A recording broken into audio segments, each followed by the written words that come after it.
ভারতীয় জাদুঘরে ভুয়ো বোমাতঙ্ক। মিউজিয়ামে রাখা হয়েছে একাধিক বোমা। সকালে পরপর বিস্ফোরণ হবে। টেররাইজার্স 111 গোষ্ঠীর নামে এই হুমকি মেল আসে এবং তারপরেই দর্শকদের তড়িঘড়ি বের করে সরেজমিনে তদন্তে নামে বম্ব স্কোয়াড। 4 ঘন্টা পর এই মুহূর্তে যে আপডেট পাওয়া যাচ্ছে, ভারতীয় জাদুঘরের গেট খুলছে।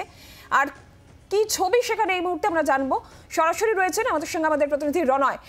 4 ঘন্টা পর অবশেষে জাদুঘরের ওটাকে আগে আপনারা সেট করে নিন। এই মুহূর্তে তুমি দেখতে পাচ্ছ ডেপুটি কমিশনার রয়েছেন দীনেশ কুমার, তার সঙ্গে সরাসরি কথা বলবো। আজকে কি কিছু উদ্ধার হলো? Nothing suspicious could be found inside. Bomb squad দিয়ে, ডগ স্কোয়াড দিয়ে আমরা ভালো করে সার্চ করেছি। এটা এলাকা পুরো স্যানিটাইজ হয়ে গেছে, চিন্তা করার কোনো কারণ নেই। আচ্ছা, মেলটা কোথা থেকে এসেছিল? That we are looking into. Cyber team is on it. Thank you. এই মুহূর্তে তুমি দেখতে পাচ্ছ ডেপুটি কমিশনার দীনেশ কুমার, তিনি ইন্ডিয়ান মিউজিয়ামের ভেতর থেকে বেরিয়ে গেলেন। তিনি যেমনটা বললেন যে মেলটা তারা পেয়েছিলেন, সেই হিসেবে তারা তল্লাশি করেছেন, কিছুই উদ্ধার হয়নি। কিছুক্ষণ আগে ইন্ডিয়ান মিউজিয়ামের কর্তৃপক্ষ অর্থাৎ সায়ন ভট্টাচার্যের সঙ্গে আমাদের কথা হচ্ছিল। তিনি যেমনটা বলছিলেন যে কিছু পাওয়া যায়নি, কিছুক্ষণের মধ্যেই খুলে দেওয়া হবে। আমি তোমাকে আরেকবার ছবিটা দেখাবো। তুমি দেখতে পাচ্ছ এই মুহূর্তে, কারণ যেভাবে এই হুমকি মেল এসছিল তাতে করে রীতিমতো উত্তেজনা ছড়িয়েছিল ইন্ডিয়ান মিউজিয়াম চত্বর জুড়ে। অর্থাৎ এই যে হুমকি মেল, সেটাকে কিন্তু হালকাভাবে নেওয়া হয়নি, গুরুত্ব সহকারে দেখেছিলেন এই মিউজিয়াম কর্তৃপক্ষ। তড়িঘড়ি ফোন গিয়েছিল কলকাতা পুলিশের সদর দপ্তর লালবাজারে, সেখান থেকে বোম স্কোয়াড, ডগ স্কোয়াড, উচ্চপদস্থ আধিকারিক প্রত্যেকে এখানে আসেন।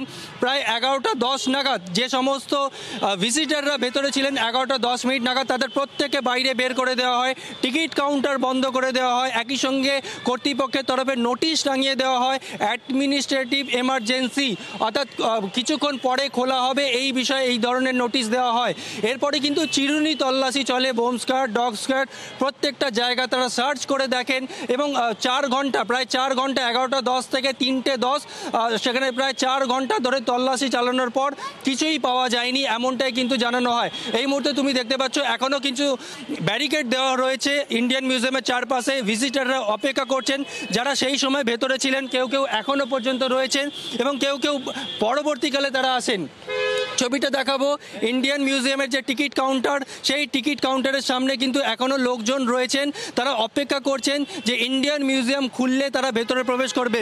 তুমি জানো যে এমনি এর টাইম টেবিল হচ্ছে সকাল 10টা থেকে বিকেল 5টা, আর বেশিক্ষণ আর টাইম নেই, কিন্তু কখন মিউজিয়াম খুলবে, কখন তারা ভেতরে প্রবেশ করবেন সেই অপেক্ষা যেরকম রয়েছেন।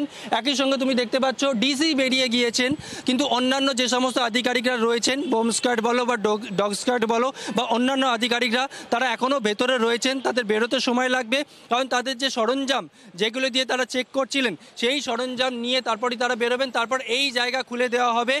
কর্তৃপক্ষ অবশ্য জানিয়েছেন অফিসিয়ালিভাবে যে ইন্ডিয়ান মিউজিয়াম খুলে দেওয়া হবে দর্শকদের জন্য কিছুক্ষণের মধ্যেই। যতক্ষণ না তারা বেরোচ্ছে এবার কতক্ষণে এই অফিসাররা বেরোয় সেই অপেক্ষায় রয়েছেন ইন্ডিয়ান মিউজিয়াম কর্তৃপক্ষ। তবে তোমাকে আরেকবার জানিয়ে রাখি, তোমার মাধ্যমে জি 24 ঘন্টা সকল দর্শককে, ইন্ডিয়ান মিউজিয়ামে যে ভুয়ো মেল এসেছিল, যে বোমাতঙ্কের খবর ছড়ানো হয়েছিল, সেরকম কিন্তু কোনো বোমা উদ্ধার হয়নি। পুলিশ কর্তারা বেরিয়ে গেলেন, ডেপুটি কমিশনার তিনি বেরিয়ে গেলেন। তিনি যেমনটা আমাদের ক্যামেরার সামনে বললেন কিছু পাওয়া যায়নি।